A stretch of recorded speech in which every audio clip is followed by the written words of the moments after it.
What is going on, everyone? It's Nick from Breaking the Clutch. I hope you guys are having a fantastic day.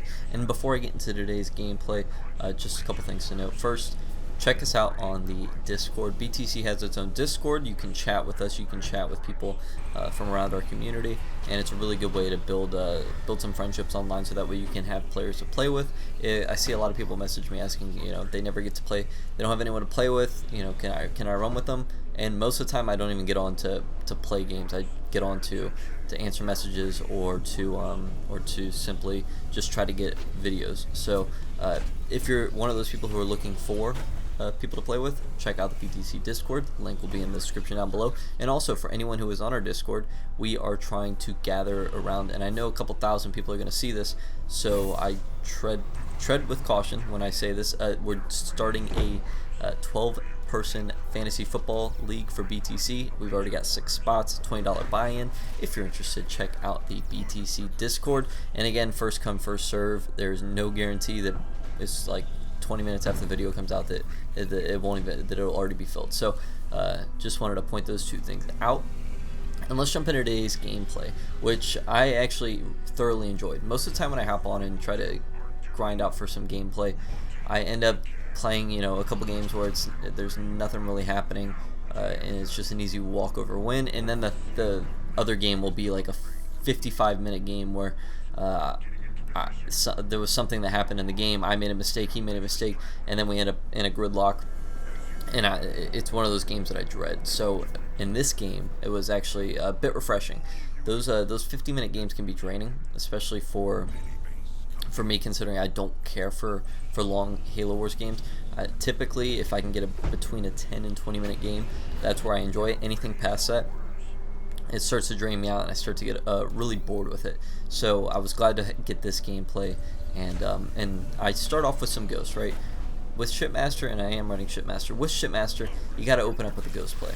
Yeah, it seems the most logical. It seems the best way to at least stop any infantry rushes, and especially I'm going up against an Arbiter, right? And I will eventually get a scout in here, but when I see an Arbiter, I assume one of two things. He's either teching up as quick as he can, or he is going enforcers. So in my eyes, the best play is to get the ghost out as quickly as possible, get some shields on him.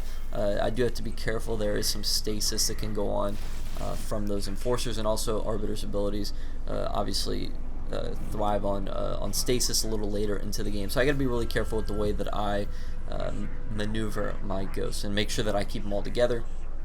Make sure none get split apart, because as soon as a couple get split apart, they hit the stasis, they surround it. As soon as I get out of stasis, those ghosts can't go anywhere. So you got to be very careful when you're versing the Arbiter. Formidable foe, right? He's got really good leader abilities. But the one thing I do caution with is that when you are Shipmaster, you have the ability to teleport out. Now, when you're getting stasis, figure out, make your option. Can you get out of the situation? If you can't, teleport, extract, do one of the two things, right? And that's the great thing about Shipmaster. Again, it kind of counters the Arbiter in that sense. If you are any other leader, it's very difficult to deal with that. And as soon as I'm almost certain you can teleport once you're being stasis, but if not, if I'm mistaken in that case, as soon as you get out of stasis, you hold the teleport symbol over your lead or your units, and as soon as that happens, as soon as the stasis clears out, teleport your units out. So again, I'm not quite sure if you can stasis while there's, or you can teleport while there's stasis, but obviously there are still ways to get around it if that is not the case. So again, with Shipmaster, you've got these, and I've been raving about Shipmaster lately. If you want to see me use a different leader, leave that down below in the comments, and I will try it out. No Isabel. I guess I can run Isabel. Isabel's just really boring for me. But anyways, back to the Shipmaster. I know I've been raving about how awesome Shipmaster is. Ooh, okay. Here's the play I'm talking about, right? I commit, right? I've got 5 or 6, and this guy does a fantastic job. He ends up, and I'm trying to hit these plasma rines, and while I'm hitting him, he collapses in from both sides with a bunch of I think those are enforcers mixed in with grunts, and I've got to make a choice, right? This is the part where I'm deciding if I want to teleport, and it looked like my guys got out of stasis quicker than I had thought they would, so I was able to just drive away, right? But in that case, I had the teleport ready if they got stuck that way, and I could have pull them out, right? Simple as that. So another thing, I put my grunt in that garrison. Sometimes you gotta keep those grunts alive only for the power nodes. I know a lot of you guys have been raving about me going or have been badgering and saying, you know, get your power nodes, stuff like that, which you're right, I should be getting the power nodes. I'm a bit lazy when it comes to that. Most of the time when you play, you go through like the clockwork motion, right? You grab you start building up your rush, you pick up an expo, and then you pick a power node on your side, and then you push. It becomes almost like clockwork, and there's a big issue with that if you just go through the motions. Obviously you get caught off guard. A situation like you had just saw where I felt confident I could push in, and he collapses on both sides with those guys. So I got to make sure I get my units out, and the reason I put that grunt in the garrison again was to make sure I had one infantry unit so I could simply get the power nodes after. And you'll see I picked him up, or I got him out of the garrison, and I shot him far left so he could pick up a power node. So that was the play there, right? And now I'm fully aware of what this guy's going. He's going enforcers, and eventually he'll have an arbiter out here, which kind of surprised me. And arbiter's not very good.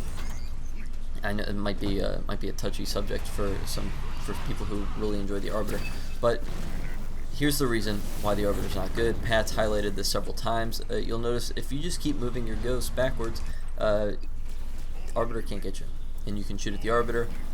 You can kind of just kite away and let him swing into nothing, and then you just take your shots at him. Yeah, again, I'm not really convinced that the arbiter is a good hero unit, not leader, because he's a good leader, but he's not a good hero unit for that reason right there.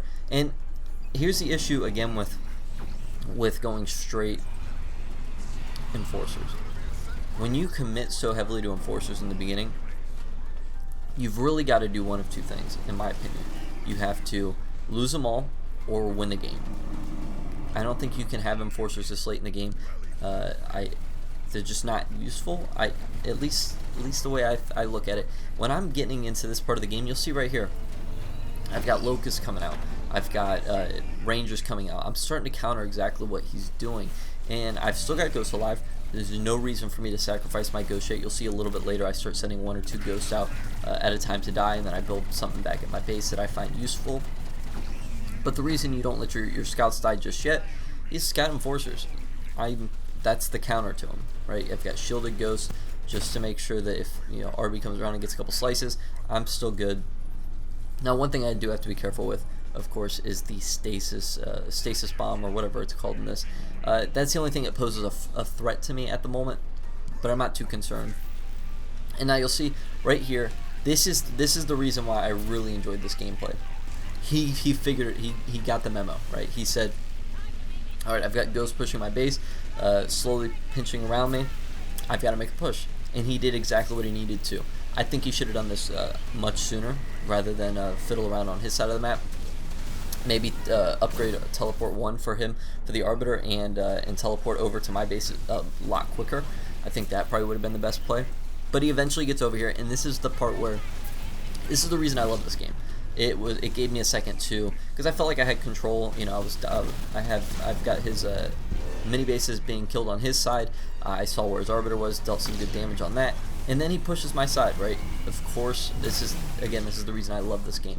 I'm able to, I have to figure out a solution very quickly. So you'll see I've got the ghosts, they're coming out, and I'm trying to figure out, what's the best place to get a shield gen. Let me go ahead and put my ghosts in this mix. Hopefully he stasis. I'm hoping he uses stasis, not from his grunts or his enforcers, but the actual ability, so that way it freezes all of our units and I can get that shield gen up. But it doesn't matter. I end up getting the shield gen up anyways, and now I just need to sit inside my base or inside the shield with all of my units, so that way I can start picking off these guys. And that's the stasis I was looking for earlier. I was looking for that. I figure if I throw all my grunts into, or if I throw all my ghosts into that mix, he would be forced to stasis all of our units, his and mine. So that way I could get the shield gen up. That was the initial play, but didn't pan out that way. I was able to get the shield gen up anyways, but aside from that, it still worked out. I had a backup plan, I guess, which was getting that shield up regardless. So we've got we're making the push now. We've got him pushed back, and again, once you get that shield up, you're good. His enforcers are done. I think he's got to push that much quicker. if you've got the enforcer play, you got to show up on my base by 5 minutes, 5.5 minutes. Even if you don't have that many enforcers, you still got to put pressure on the opponent. And you'll see he's got engineers. I like the play of the engineers. I figure the best thing to do, dealing with engineers, get a couple reavers out. Don't deal with it in any other capacity, because engineers are very stingy. They don't like to die very quickly, especially if you're using a normal unit such as a locust or a ranger. It just takes a little longer to get it. And you'll see I also got the achievement Lone Wolf Halo 5. I did that 3 days ago, maybe. So so a little confused on why that popped up, but regardless, that's how you get the achievement for Halo 5 Lone Wolf. And you'll see he's picked up the expo right next to my base, which not a good play. I get that you want to keep putting the pressure on. You want to stall before I get to your base. I would pick up the base that's furthest away from me. You could pick the one up on my side to stall me, but I would do it like so. If you're looking at the mini map right now, I would take the mini base to the left if I was the opponent and kind of stall that way. Yeah, I mean, this is part of my pathing. I was bound to find it. Again, he might have done it to stall, but that's a waste of money. I like the idea of stalling with bases, but they've got to be in a spot where I'm just not going to easily find it just like that. So I'm sacrificing a couple ghosts, making sure that I see what he's going. Eventually, he's going to try to get up a couple banshees, and then this gameplay is going to take a very weird turn. And I'm not going to spoil it just yet, but I'm really curious, and I'd like to get your guys' feedback on what he could have done differently in this part of the game, or I should say in the next couple minutes, because something strange happens. But you'll see I'm starting to take back the power nodes.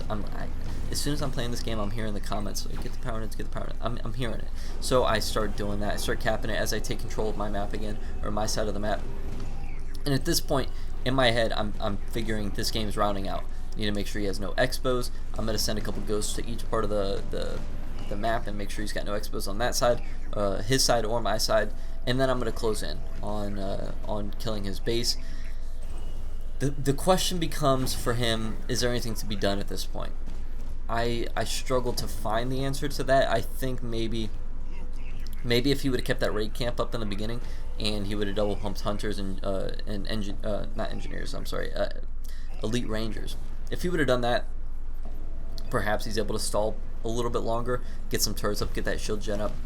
Yeah, I could see that. Maybe even get a cloaking generator up if possible. But you'll see he's got the war council out, right? And I'm like, okay, all right. So this is where he got the Arbiter from, because he had no war council on his base earlier. So I'll kill this mini base, no problem. Now, I still don't know what happens. I don't know where he gets it from, but eventually something is getting. I'm teasing it now, but so I'm gonna keep pushing up towards his base, and I've got a couple locusts. I've got some rangers. I've got a good mix, a good army composition, at least I think. I'm picking up that expo as well, and while you're pushing the enemy side, that's where you pick up your expos. It's not when the enemy is in the middle of the map. It's not when the enemy is pushing your side. It's when you're pushing and putting the pressure on the enemy. That's where you pick up their expo. The enemy's got to sit back, defend. It gives you a few minutes to get that base up and running, and that's the mentality I'm going in with. And you'll see I've got the ghost moving across the right, because I feel like something's not right here. He's not scouting. He's not. I haven't seen any of his units moving around. He's letting me take power nodes, and I get that I killed his units, but you still have to put pressure on the other side. So I figure something's up. He's got a mini base somewhere, or an expo somewhere, and it turns out no, he doesn't. He's down to one base, and he's got maybe a mini base behind him. So I guess this is it. I'm gonna round it out. Felt like I played a decent game with the way I control the map, kept power nodes for a good portion of it, and you'll see. And now I've got to figure out when's the right time, where's the right time to attack, and I think it's going to be just another couple seconds until I start getting those locusts to hit the base. And at that point, I saw he had banshees, obviously, so I'm going to start getting rid of anytime I start losing units, I'm going to get some reavers in the mix, and I'm going to try to cover every bit of my surroundings, my weaknesses, and this base is going to drop without really a fight. And again, this was curious to me. Something is still up in my head. I'm like, this was a little too easy. He's not attacking me with those banshees that he had out earlier. He also has he had a few engineers in that mix, that aren't doing anything really. That you saw an engineer try to heal that turret, but he's going to back it off immediately. And the question is, what, in your opinion, real quick, what do you think he's doing? You see, it looks like a stall play, right? Well, there's a teleport. So actually, what I referred to earlier, where I said, can you teleport outside or while you're being stasis? Yeah, obviously you can right there. And this base is, again, it's going to drop very quickly. And now the question is, where has he been doing? All right, he's eventually going to get the Scarab up. Now, I don't know where he gets the Scarab from. It has to be that back mini base that I couldn't get to because I would have hit his main base at that point had I just walked across. And I figured the best thing to do is take out the mini base. I killed his War Council on the left, as you saw, so I felt like there was no real pressure to search around for another War Council, especially considering he has other priorities that he should be attending to right now, like building an army. No, he decides he's going to go all in with the Scarab play, which is obviously not going to work. Scarab is powerful. It's a bit menacing. It's not very good though. Okay, maybe in 2s, maybe in 3s, not 1s. 1s, Scarab, unless you're on the offensive, and there are very little situations where I can still see a Scarab being viable. Maybe as a sneak play. Maybe if you've got Shipmaster, you do tactical gateway. Enemies pushing your side, you send the Scarab over to the enemy side. That's about it, right? Because the problem with the Scarab is, and you'll see in the next few minutes here, he's got a Scarab, sure, it would probably kill my army 2 times over, sure. The issue is, well, first off, I've got mass cloaking, so my mindset is, alright, fine, if he's got a Scarab, I'm going to mass cloak, and I'll kill the engineers first, no problem. I'll kill the Scarab eventually. But the real problem is with the Scarab, you're going to be able to outrace it, especially with Shipmaster, especially with teleport. I'm not concerned that this Scarab's going to corner me or anything like that. It's not going to wipe out all of my units. Maybe it takes out 1 or 2 just because I'm not able to teleport quickly enough, or maybe I'm waiting for it to recharge. But I'm not really concerned, right? The only thing you have to be really careful of with going up against the Scarab is that it doesn't get behind your base, and that it doesn't corner you. You do one of those two, or if you do both of those things, you're fine. Scarab, the best way to deal with the Scarab is out in the open. And you'll see he's playing the base game. He's trying to pick up as many bases as he can, stay alive, keep his timer going. And at that point, I'm not worried. So with the Scarab again, you've got to commit far right. I can just swing left. I have teleport. I can do that. I'm not concerned. There's really nothing to be done here. He's got to eventually sit down and pretty much guard his base. And if he sits back and guards his base with the Scarab, I've won, because I'll out-tech him eventually. I'll upgrade him. I'll I don't know, upgrade my War Council. I mean, the game's over if he sits back with the Scarab, so he's got to be aggressive with it. But there's really no sense in it. I think the best play for him would have been to have just gone straight into Elite Rangers and Hunters. I think that's probably the best play. You'll see that's the engagement I saw with the Scarab, and I about near pissed myself because I wasn't. That's the last thing I was expecting, especially considering that I killed his War Council just a little bit ago. But we do a cat and mouse game here for the next 2 minutes. But I did enjoy this gameplay, and I hope you guys did as well. Again, guys, thank you so much for watching. I appreciate it very much. Leave your comments down below. Any comments, questions, concerns about the gameplay. Also, check out the BtC Discord down below. And I think that about does it. We'll see you guys tomorrow with another Halo Wars 2 video. We'll see you guys then.